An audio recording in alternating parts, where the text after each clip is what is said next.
Hi, I am Bibo Bergeron. I'm Don Paul. I'm Ramon Zebak. We're going to talk to you about the color script for the entire movie at this point. So the color script is the basically the roadmap for the whole film in color, in a thumbnail version. I mean, a very small key of what a scene might look like, and we would go through and pick the important scenes within a sequence, and those would end up telling everybody what even the scenes in between would kind of be. You'd know what to match to. Color interpretation for the entire film stylistically gives you a feeling for the emotional beats for the film and a lot of the moments that we want to show and feature. So looking at the entire film as a color script is really important as far as the storytelling. Creation, what it was supposed to do for everybody was give us this myth of El Dorado, give an inkling of what this vision of what people are looking for when they talk about El Dorado. And Kirsten Henshin did the development art for this sequence, and it turned out to be a very stunning sequence. PDI did tons of 3D work, but in a 2D way off of this work. And you can really see her color style coming through in the sequence. Yeah, the idea behind it was as well to do something a bit naive, like I said before, like a Douanier Rousseau kind of a style, a bit like childish, like a little theater for children.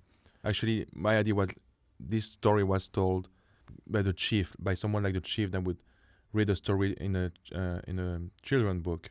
So I wanted to keep that children book kind of look, and Kirsten did a great job because she has a strong style, and the style was perfect for that opening sequence.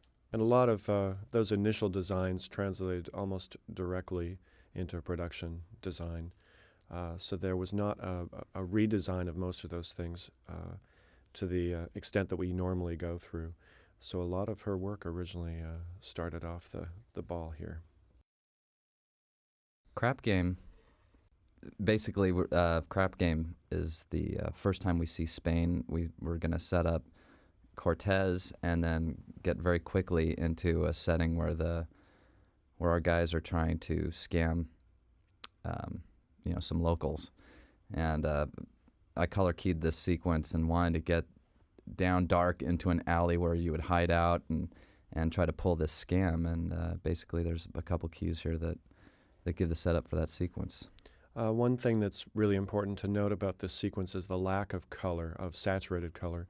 The first sequence that we just talked about had bold color statements, a lot of big saturation, punched color.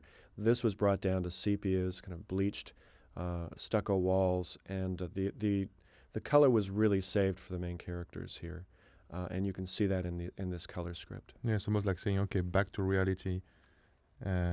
From the opening sequence to the Crab Game, it's like, okay, now not the real world, and it's a bit duller than the paradise myth. That's right. I also wanted to accent the first time the map's pulled out, it has this kind of unearthly glow behind it that helped make it something special for the guys to strive for. Yeah, and as well, we talked during the movie as well. Then Tulio and Miguel were the only ones with bright colors on them.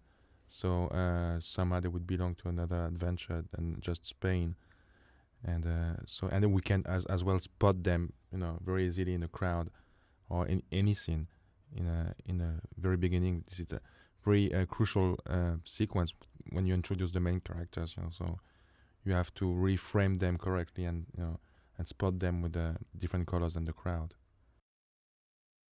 Arrest Him was. Basically, coming out of the Crap Game, we wanted to get into bright sunlight. These guys are on stage now, and we wanted to just totally set the whole thing off, and they're the focus, surrounded by this crowd.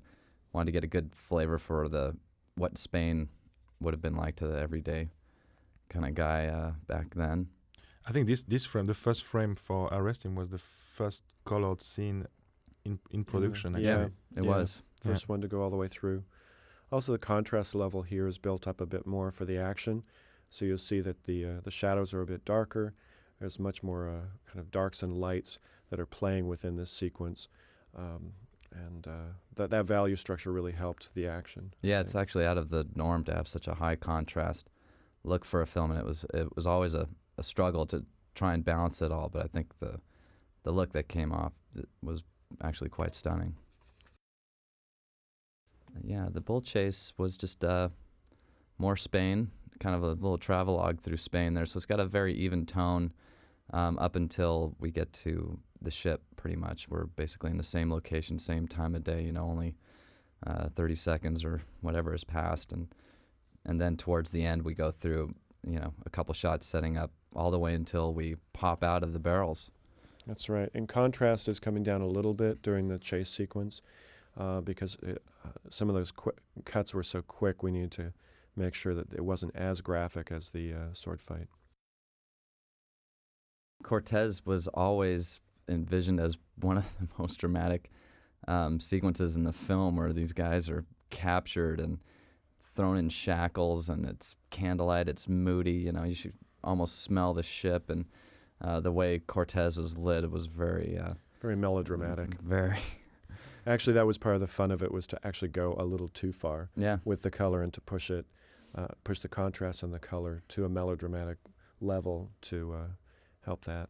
Yeah, that was a fun one, because it started out as a solid idea, and it was followed through. It was pretty consistent, through to the end. It didn't get rethought a bunch of times. Idea with the brig was after that kind of really warm, shocking light of Cortez, we wanted to take the color down below, so we contrasted that against the bright sky, colorful sky where Altivo is, and then when we get down to the guys below deck, it's gray and kind of desperate, low contrast, except for the light shining through the grate, which was an idea coming out of the Keys that ended up being technically a cool thing to do with a 3D environment that was kind of simple to pull off. Overboard was keyed by, I think, Paul Lassane originally, and we knew we were going to have tons of blue with the ocean and the night sky, so he tried to put a little bit of warmth in the shadows and kind of have that on deck, and then after we get overboard, it's a blue-green fiesta. That's right. But yeah, it's pretty continuous up until the end, where everything goes gray, and it was pretty cool. The storm montage was, it went through a couple evolutions for how long it was going to be and how far they were going to drift and how much time it was going to take up in the film. But we always had these images of huge waves. These guys you get the idea that they've been thrown a million miles off course by the time we're done. And I think Nathan Folks did several of these keys here. And they just gave a great mood for, the color changes that we were going to have to do to kind of move the audience along without a whole lot of actual screen time. The color actually kind of does it for you. And also, storm montage, as far as a color tracking sequence, was a transition into the next sequence. So we start with very dark kind of greens and cool colors, and we're gradually taking it into a much warmer, contrasted, more contrast, Mm-hmm. bleached out colors that will take us into the beached sequence, which is what we'll talk about next. Yeah. In Beached, we tried to get coming right out of the end of storm montage with that bleak lighting. These guys are getting beaten up by the sun. We wanted to almost change the significance of that as you got to Beach. Now it's just an intensely harsh stage light. Basically, we thought of the beach as a white strip of stage that they would be set off against, that they could stand in, and you could just enjoy the acting that takes place there. There was a real simplicity to the color scheme at this point because most of these scenes were very character-driven. So the complexity of the jungle and stuff, most of the stuff we kept that away from the characters as far as design. Yeah, the overall detail ended up being just a blanket in the jungle. It's all kind of very even, so that even though it's busy, your eyes kind of leave it alone. It's almost like a tapestry that sits behind the characters. Some good color rest areas, actually. Yeah. The trek was always going to be a big montage sequence, and through visual development, I think everybody lended a hand on this one. Ideas, giving the ideas. Yeah. The canyon, eagle-shaped canyon there, and most of the ideas came up, with that department. Yeah. Yeah, and they're following different icons on the map, so each of those have to be represented in different formats through the jungle. But there's certain color beats that were played as far as time passage that helped this trek montage work. Yeah, it was actually a very fun sequence to work on because you didn't have to be as literal to time of day. We could jump around and the color could be a little bit fun. There's a song going on. Yeah, because it's supposed to be like a couple of weeks kind of journey, so you can go from night to morning and then night again and then afternoon. You're kind of free. Yeah. And on a lot of these panels, you'll start to see, at least on the production backgrounds, certain flecks of saturated color in the jungle that are certain flowers or something that are kind of a premonition to where we're going with the El Dorado color scheme. So there's some saturation that's starting to build into the jungle motifs that we're starting to see coming up. So and like the Mayan design that starts influencing how in the leaves in the vines. Repeated patterns of leaf designs and stuff that are very pattern-oriented. This sequence was keyed by Scott Wills and myself, and I think the key of Sam Mitchlaps is in there, and Richard Daskus, and it was just that was a fun sequence to work on. So the trek eventually, we take away most of the color as we get to the waterfall sequence, and that's when we get into the introduction of Chell. Intro to Chell is basically kind of a little relief from all the, kind of the colorful, the adventure that's been going on, and it kind of a standstill in time emotionally for the characters. And an easy way to do that was just to take the contrast down, take some of the color out. Although there's still just a nice color against the character's flesh that just kind of sets them off. But like you said, in Intro to Chell, if we kept the colorful palette, there would be less contrast with El Dorado later on. Yeah. Then we're doing something a bit more dull, a bit more. No, that's a great point, because to take it down to this level before we reveal the city was. Yeah, it's same with sound or picture. It's like I call it the silence before the storm. It's like you need to contrast things together. Captive audience is basically that transition to the reveal of the city. And most of those are very cool color schemes, blues, and a lot of, not that much warmth in most of these, right. Saving back once again for the introduction of the city. At the end of this sequence, you start to see the light rays come through, which is the first golden light, and we really made sure that it was basically the color scheme of gold as it's filtering through the vines before the vines open up and reveal the golden city, which is our next sequence. Zekel Khan and the Chief. Well, this first image is something I did in development that we're constantly talking about. What is the city gonna really look like when you get there, and actually it kind of stuck off of one of my paintings I did, because we didn't approach it as a golden city at first because of story reasons. There were a lot of other things going on, and then we just finally decided, it's El Dorado, it's the city of gold. And this was kind of the first painting, I think, that everybody responded, there you go, it's basically there. And the rest of the keys just take us into the city, basically establishing almost all the locations that we're going to hit thereafter. This is why the sequence was called the Zekel Khan and Chief, because it used to be an argument between the chief and Zekel Khan about the arrival of those two new guys. And it ended up being about them, looking at the beauty of the city, and discovering this gold city. Mm-hmm. And that's much better. So lots of contrast and lots of color. Stopping the volcano transitions just a tiny bit out of all that color and contrast. We kept it really warm. There's just tons of warmth to this sequence, and then we take the contrast down a little bit for when the volcano actually erupts, and then it clears. And we basically move into a sunset type feeling by the end. Actually, the third one that's the one who gave me the idea of having the parting clouds to actually have a ray of light framing Tulio and Miguel in the center of this plaza. And so we did that with special effects department later on. But Yeah, it ends up being a great comedic yeah, stop, and its effect and a color idea is very nice. Chell reveals all. We went through tons of ideas for the lighting of that sequence once we get inside of.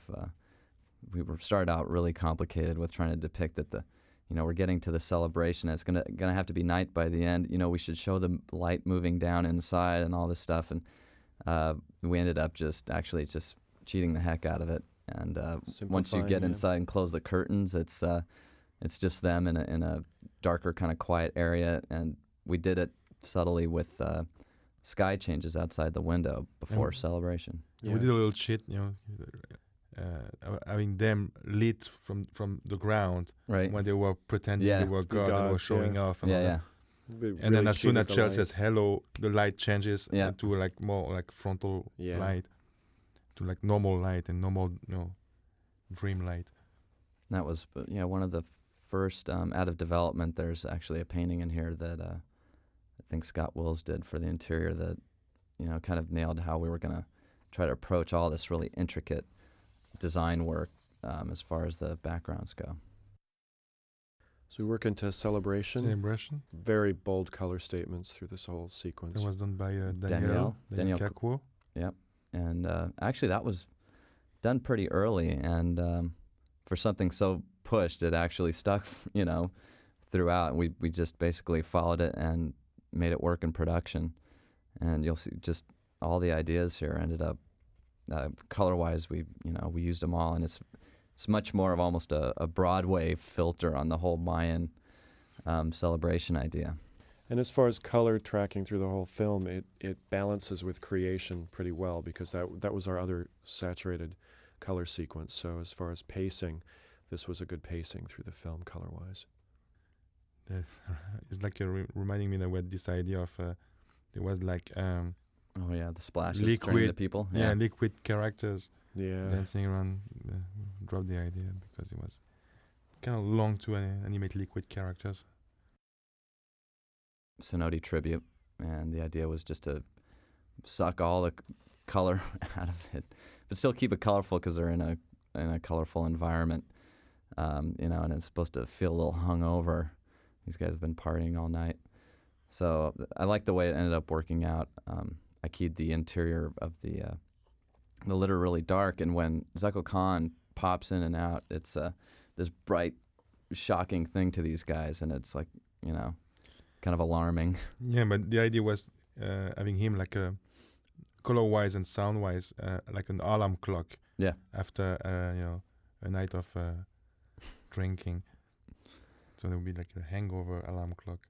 The rest of the sequence ended up being a huge transition that we wanted to build towards the sacrifice and then the sacrifice of the gold. So I wanted to keep an interesting sky that would frame the characters with this magenta, and kind of taking the color of the jungle down a little bit, and basically building a little bit towards the golden sky that happens along with the gold. We just wanted a feeling that they were just all this gold is theirs, but it's going down the tubes, and ended up with technically a pretty cool thing of, you'll notice the light moving down the staircase behind them throughout the sequence, that it's all, the gold going away is also timed with the sun coming up at dawn. Yeah, there's definitely if you look at this entire sequence, you'll see very, very subtle color changes through the entire sequence.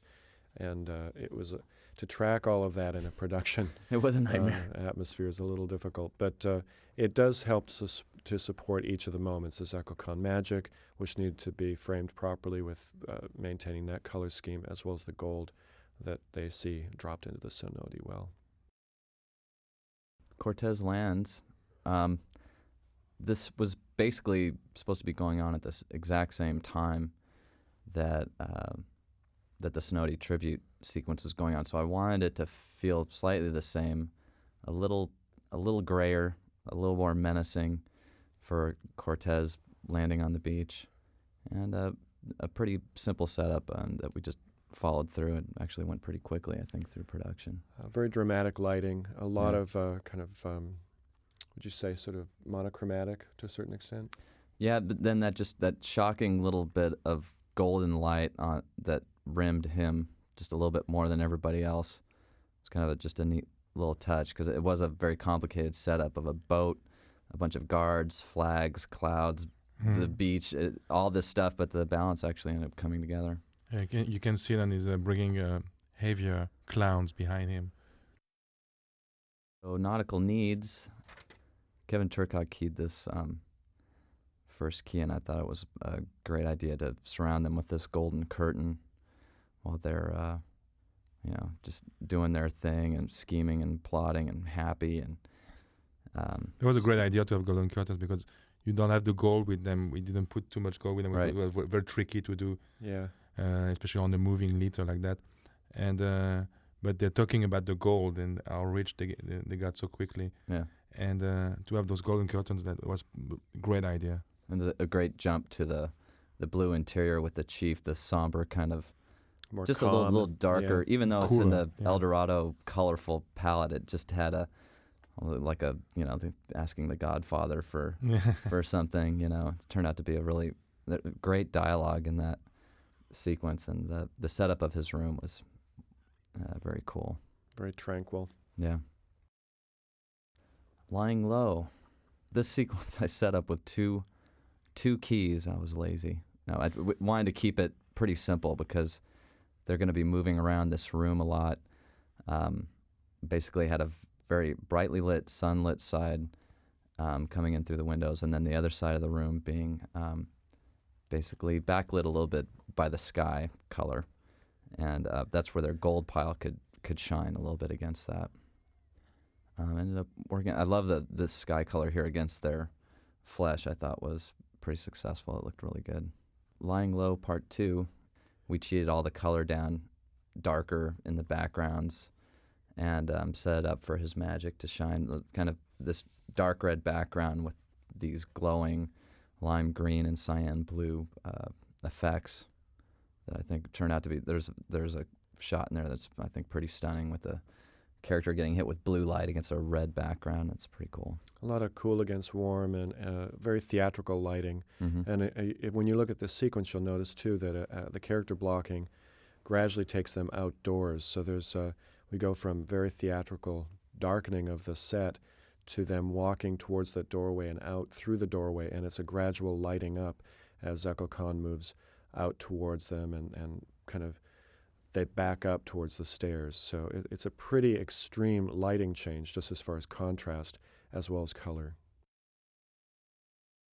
Miguel Alone was always intended to show off the beauty of the city and how Miguel would maybe start falling in love with it and not want to leave. Went through a couple story changes, but we always wanted to show how magical the city was, and really, full color palette on this one.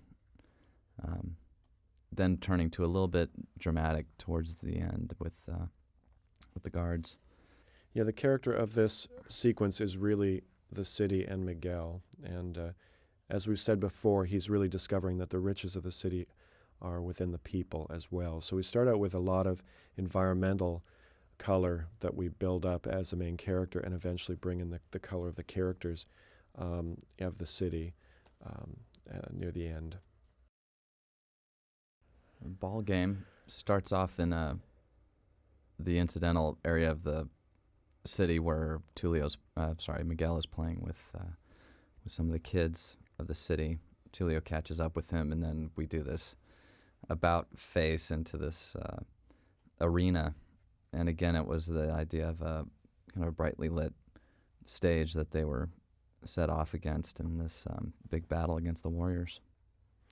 Also, the lighting change through this. I mean, part of the purpose of the ball game is as the shadow crosses a certain line at the end of the game, we actually, end the game. So there was a whole lighting change through this entire ball game. Yeah, and a staging of that shadow and how they ended up in that shadow, and Miguel crosses that line when he tells Zeko Khan off, and and then Zekel Khan recedes back into the shadow. It was a great staging idea. I think Marcos Mateo did That's came up with that in lighting, and it was just stunning.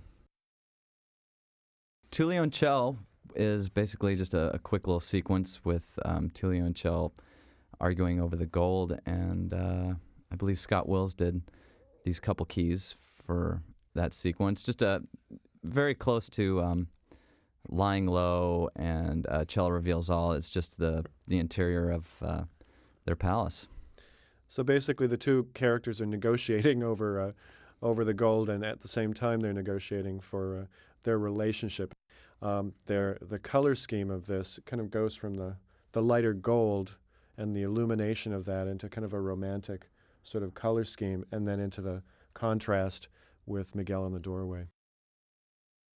Going Native was basically a transition out of ball game and showing maybe a couple days going by, and again, Miguel falling in love with the city, and Tullio and Chell getting even closer. And it's really just a montage of different images working our way towards Chief and Miguel. This is really a bridge sequence that is a time change. So the color schemes in this were very kind of a montage, as Ramon was talking about. Chief and Miguel and the boat has been built by now, and we have this kind of glorious sunset going on while they have this discussion over, what's really important to Miguel. Is he going to stay or go? And the chief hints that he might be on to, what's really up. Yeah, the atmosphere is a bit like the after dinner cigarette break. You have between two guys and hanging out, by the pier, And Zekel Khan can. We catch up with Zekel Khan after he's been banished from the ball game, and we take the contrast kind of down into this darker, little gloomier kind of setting where you don't really know what's going to happen, and we're setting up mainly for him spilling a little bit of blood, and he's going to let everybody know what he's going to do. We're going into, with Zekel Khan, most of it is a very theatrical sense of lighting.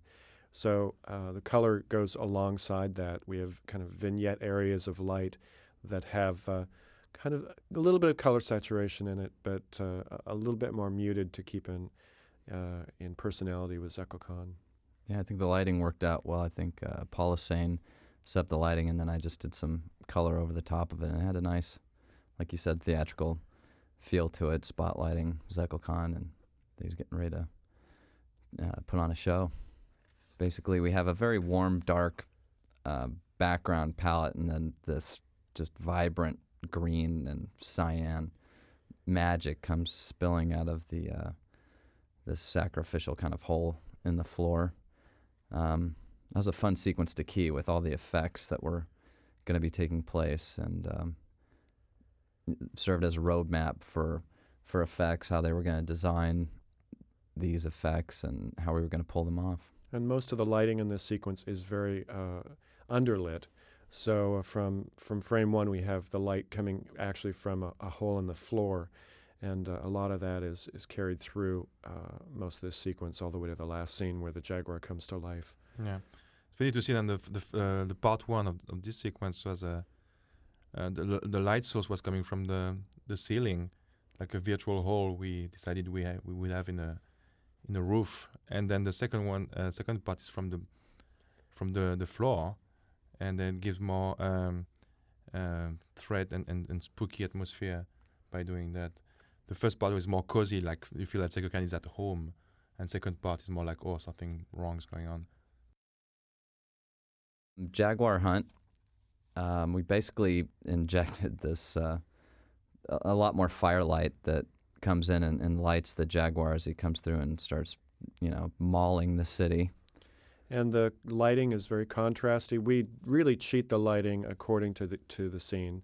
Most of the time, the Jaguar has warm lit from some of the braziers in the beginning of the sequence, but also cool moonlight.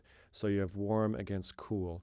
And depending on where we're at with the sequence, the color goes into cooler color schemes. Yeah, it helped move you out of the city into this confrontation, basically cool blue moonlit palette, and then all of a sudden the breaking through to the lava area.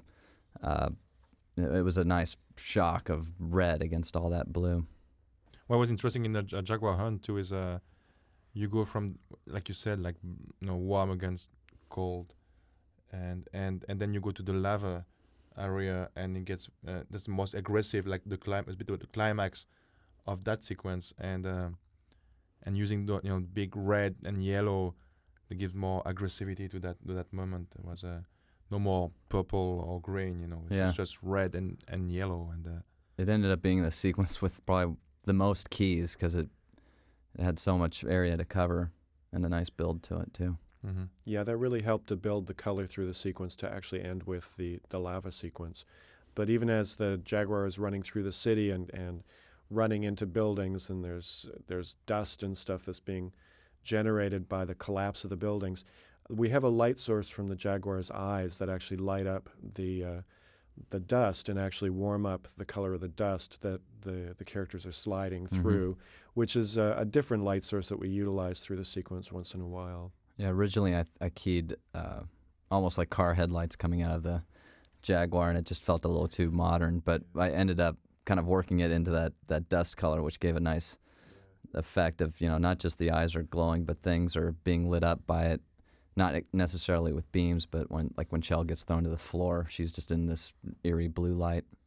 And also it creates a certain atmosphere through this sequence. So one thing we wanted to make sure of is that it doesn't, not everything is crystal clear and crisp, and there's a lot of minutia in the air throughout a lot of these shots. And you can see that as the sequence progresses, there's more and more minutia of dust or steam from the lava in the air. And that's got its own color scheme that works and unifies the entire frame. Heroes Parade is basically the post-Jaguar hunt Yeah. area where they've defeated Zekel Khan and the Jaguar, and try to do I believe Paul Hussein keyed this area originally with just a slightly softer palette to it, still night, maybe getting closer to dawn, and it just had a little bit more of a romantic feel, not so heavy. It's still dark, and a lot of the characters are basically played a little bit darker, a bit more muted. The color saturation is down because emotionally at this point, even though there's celebration that they've actually gotten rid of Zekel Khan and the Jaguar, there's a little bit of melancholy still in the story because there's a rift between Miguel and Tulio. So color-wise, we didn't bring up the color saturation that much because of the emotional content of the characters at this point. Zekel Khan emerges, tried to keep it close to Heroes Parade, but then I think it was Bebo had that idea of this kind of cemetery monster movie lighting behind Cortez, which was a great kind of shock to Zekel Khan and this vision of the gods that he was expecting to come, and that was a fun area to key. Yeah, most of the time Cortez is played as a dark character over a light background. That's kind of his lighting and color scheme through the film, and we really pushed the limit on this sequence. This is probably the most contrast he's been given. He travels with a Klieg light behind his back. Exactly, yeah, really. And really, if you look at it, it's very monochromatic, and a lot of the color is pulled out of it. So, with Cortez, we were very careful about how much color saturation we could put into his sequences. Right, Departure is kind of picking up on that melancholy mood that we've left Heroes Parade with, and then trying also to get a sense that this is a beautiful city. It's a fantastic area that they're preparing to leave, or at least Tulio's preparing to leave, and this also trying to show the difference between Tulio and Miguel. Miguel is aligned a little bit more with gold and the golden color and that mirror that he stands close to, while when we see Tulio, it's a little more somber. When we were trying to compose the lighting, Marcos had this great idea for the plaza down below, that we come down the steps in kind of a low contrast lighting, and then we come out into sunlight because it is a happy moment with the chief, and we are in bright lighting, and it's a bittersweet but happy, leaving the city. Tulio's got his gold, and they've kind of made amends, and he's ready to go. Yeah, there is a definite color shift from up in the temple to where Tullio actually is greeted by the chief at the bottom of the stairs. As soon as he comes out of that shadow area, there's a musical changeover, and there's also a color changeover. And the color saturation comes up a little bit and builds up a little bit as we still have a melancholy feel, but there's a little bit more happiness as Tullio is greeted by a lot of the kids and Altivo eventually. Crashing the gate was pretty easy. It was just leaving that warm light and getting into this insane ride. They have to maneuver through the cave, the dark cave. Yeah. If you look at the color scheme for Crashing the Gate, it starts out with the golden light of the city, and that's really the light source in the first few shots.